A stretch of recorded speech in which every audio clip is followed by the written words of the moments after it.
j'ai envie de parler d'un sujet d'actualité, un sujet qui concerne chacun d'entre nous, et malheureusement un peu malgré nous. Je suis désolée d'avance pour les fanatiques de sport, mais c'est pas parce qu'on aime quelque chose à fond que ça doit être au détriment du reste. Je m'explique.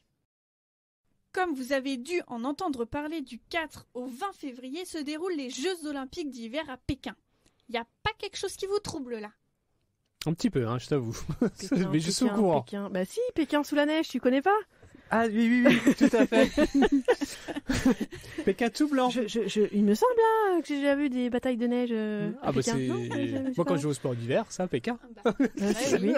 Je connais pas la piste noire, la fameuse piste noire. Ah, c'est quoi son nom déjà? Ushima, je sais pas quoi.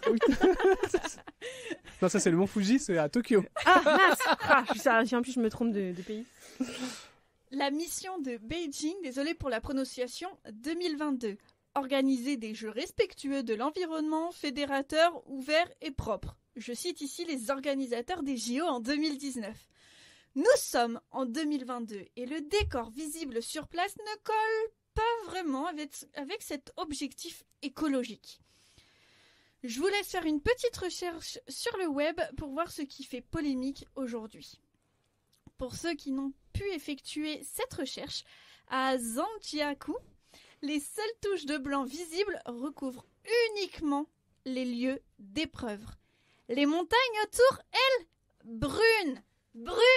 Vous comprenez pas? En tout cas, Pékin n'a pas l'air de comprendre que si l'humain continue ainsi, c'est la fin de l'humanité dans pas si longtemps que ça. Que notre avenir, l'avenir des plus jeunes, de vos enfants, de vos petits-enfants, sera complètement différent. Et j'aurais vraiment adoré qu'on ait le temps de réparer nos erreurs avant de grandir. L'écologie existe depuis des dizaines d'années. Des millions de personnes essaient du mieux qu'elles peuvent de faire attention à la faune, à la flore, à l'environnement, à la pollution. Vous savez de quoi on a besoin pour faire de la neige artificielle? Bah non, je t'avoue, je sais pas du tout, et je suis bien curieux. Hein. De l'eau? La farine, de l'eau. Voilà, des œufs. Il manque quoi d'autre pour une bonne cuisine? Ça serait très bien. Tu On fais pourrait une faire des flottante. crêpes. Ah ouais, oui. Les petits nuages, les flottantes, tu vois. C'est ça. Ça serait vraiment bien. Les blancs d'œufs. Mais en fait, faut savoir que les JO de Pékin dépendent totalement de la neige artificielle, autrement appelée la neige de culture. Alors, pourquoi est-ce si grave de faire de la neige de culture? Bah oui. Bah oui, c'est la question. Déjà, j'apprends qu'on cultive de la neige. T'imagines les champs de culture. Allez, donne-lui des graines, là.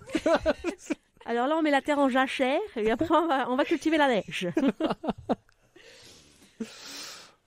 Pour faire de la neige artificielle, il faut installer des centrales de neige. Donc, centrales nucléaires, tout ça. Hein, Oui. Ouais, ça reste une centrale, quoi. Ouais, Voilà. Donc, tout bien. qui nécessitent énormément d'électricité, notamment pour pomper l'eau et l'envoyer sous forme de brume. En gros, on fabrique des nuages avec de l'électricité qui, en plus de coûter de plus en plus cher, pollue énormément.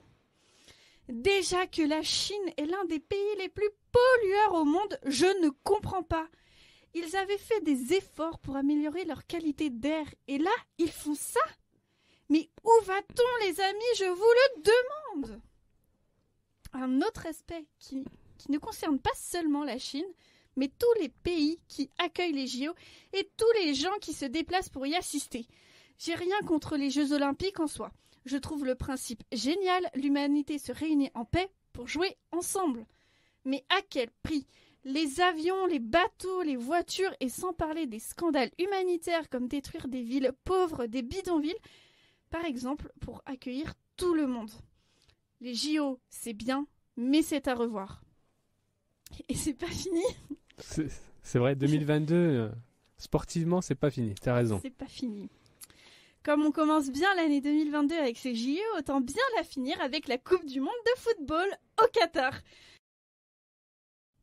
Je vais nourrir une polémique, mais accepter de la faire au Qatar, car c'est un pays riche, ne serait-ce pas de la discrimination envers les pays les plus pauvres?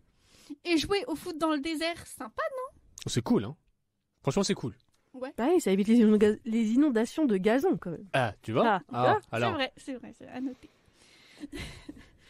Attendez, ne vous découragez pas. Malgré leur comportement et leurs décisions, paradoxalement, nous sommes là. Nous, petits individus, avec le pouvoir de participer ou pas, de boycotter ou pas. Tout ce que l'on fait n'est pas inutile, je vous le promets, ne baissez pas les bras. N'oubliez pas que prendre soin de la faune et la flore, c'est prendre soin de nous-mêmes. Je compte sur vous, ne vous découragez pas. Non, faut pas se décourager. Et puis quelque chose de très important, c'est les JO de Paris donc 2024. Donc ça a lieu ici en France et je pense qu'il faut mobiliser nos efforts pour aller dans le sens et du respect de l'environnement. Donc mobilisez-nous fait. pour que 2024 soit les plus propres et qu'on règne ici le respect de l'environnement à Faut travers... montrer l'exemple, c'est important. Voilà. Merci beaucoup.